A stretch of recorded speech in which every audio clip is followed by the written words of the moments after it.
साहब please, AD साहब फिर आपको दे। मौलाना ताउर रहमान साहब को बात जी, मौलाना ताउर रहमान साहब को पहले बात करनी। नहीं, फिर उसके बाद आपको टाइम नहीं मिलेगा। जी अताउर रहमान साहब प्लीज। नहमदुहु व नुसल्ली अला रसूलिहिल करीम, अम्मा बाद। आज यहाँ जिस तरह आप हजरात ने ये बिल पास कराए हैं, जमीयत उलमा इस्लाम इस पर अपना एक मौक़िफ़ रखती है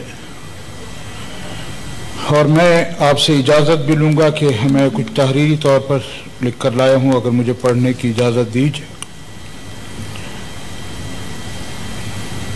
पाकिस्तान अक़वाम मुत्तहिदा की सिक्योरिटी काउंसिल की जानिब से इख्तियार करदा करारदादों का पाबंद है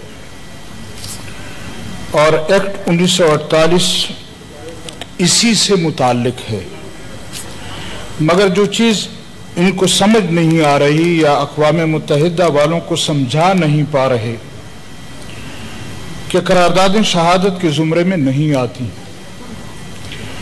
किसी ऐसे अमल के लिए जिसके लिए सज़ा मुकर्रर हो गई, वहाँ सिर्फ करारदाद का होना बेमानी होता है।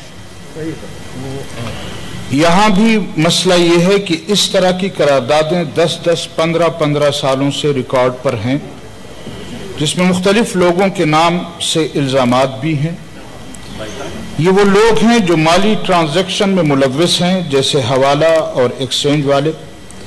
पहले किसी ज़माने में अमेरिका ने खुद उनके ज़रिए अदायगी की होगी, अब वो ज़रूरत नहीं रही, मगर यहाँ चूँकि सिर्फ 2 कवानीन में तरमीम मतलूब है, मगर अब तक हुकूमत का अपना जहन क्लियर नहीं है।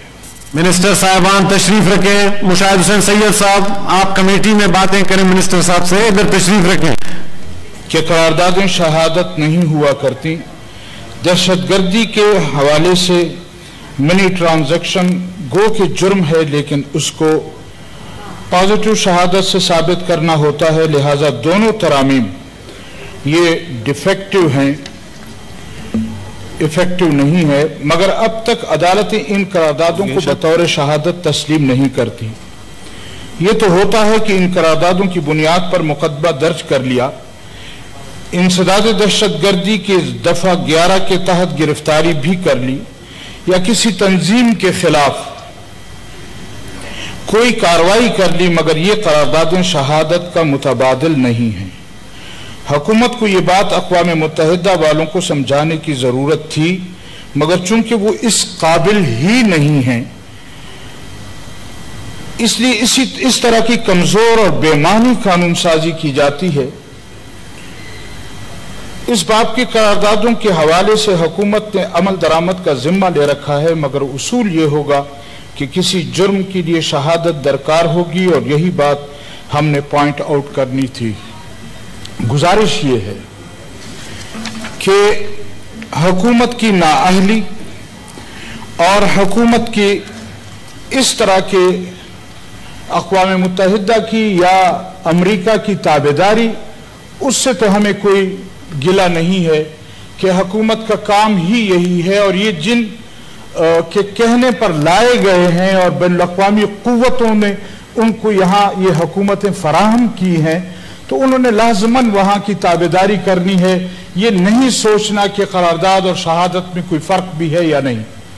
लेकिन मुझे अफसोस ये होता है कि आपने देखा यहाँ हमारी अपोजिशन की जमातों ने भी अपनी तरामीम लाकर और जिस तरह अपने लिए एक रास्ता हमवार किया है हुकूमत की इन करारदादों का साथ देने के लिए, मैं हैरान होता हूँ। अभी आपने सुना जावेद अब्बासी साहब को, वो फरमा रहे हैं कि हमने फलां को इनवाइटी तौर पर बुलाया, फलां को बुलाया, फलां को बुलाया, और उनकी राय सुनी।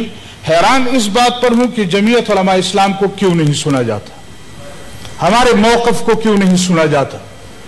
कल अगर हमने कौमी असम्बली में इस पर बात करनी चाहिए तो वहां स्पीकर ने माइक बंद करके और इजलास को प्रोरोग कर दिया। जी, आखिर वजह क्या है? क्यों जमीयत उलमा इस्लाम के मौक़िफ़ को नहीं सुना जाता? क्या हम इस मुल्क के दुश्मन हैं? کیا ہم اس قوم کے دشمن ہیں؟ کیا اس طرح آپ لوگوں نے جمعیت علماء اسلام کو بلڈوز کرنا ہے؟ اور اس طرح کی اپوزیشن کی طرف سے ترامیم لا کر حکومت کو راستہ دینا، میں سمجھتا ہوں کہ یہ ہماری اپوزیشن کی بہت بڑی کمزوری ہے۔ اور میں دونوں بڑی پارٹیوں سے آج گلہ کر رہا ہوں کہ آپ نے ہمیشہ ان لوگوں کا ساتھ دیا ہے، آپ نے کبھی اپوزیشن کو یکجا کرنے کی کوشش نہیں کی ہے، اور اگر جمعیت علماء اسلام نے کوشش بھی کی ہے تو اپوزیشن کی ان بڑی جماعتوں کو جو کردار ادا کرنا چاہیے وہ نہیں کر رہے۔ لہذا میں آج یہ واضح کرنا چاہتا ہوں کہ ہمارا آج کے بعد اس اپوزیشن کے ساتھ اس طرح اس فلور پر آ کر ہم ساتھ چلنے کے لیے تیار نہیں ہیں۔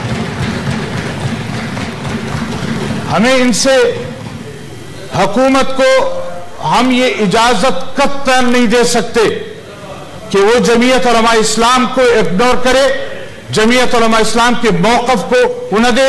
ہم قوم کی نمائندگی کرنا چاہتے ہیں اور حکومت کو یہ بتلا رہے ہیں کہ آپ جو غلطی پہ غلطیاں کر رہے ہیں اس کا حساب کتاب لیا جائے گا، اور ایک دن آئے گا کہ یہ قوم آپ سے حساب لے گی اور پھر شاید آپ قوم کو حساب نہیں دے پائیں گے۔ لہذا میں اپنے جمعیت علماء اسلام کے موقف کو لانا چاہتا تھا، اور میں موقف لایا ہوں کہ ہم اس قرارداد کے ساتھ نہیں ہیں۔ ہم اقوام متحدہ کی آنکھیں بند کر کے حمایت نہیں کر سکتے۔ جو چیز آپ لا رہے ہیں اس کا بین الاقوامی طور پر کوئی فائدہ نہیں ہوگا۔ ہمیں اپنا موقف سنانے کی اجازت دی جائے۔ کسی کمیٹی میں جمعیت علماء اسلام کو شامل نہیں کیا گیا ہے، لہذا کیوں، وجہ کیا ہے؟ میں آپ کے چیئر سے یہ سوال کرنا چاہتا ہوں کہ جمعیت علماء اسلام کو کیوں اس کی رائے کو نہیں سنا جاتا؟ نہ قومی درخواست نہیں کی تو انشاءاللہ کرتے ہیں۔ جی شاہ محمود قریشی صاحب، منسٹر فار فارن افیئرز۔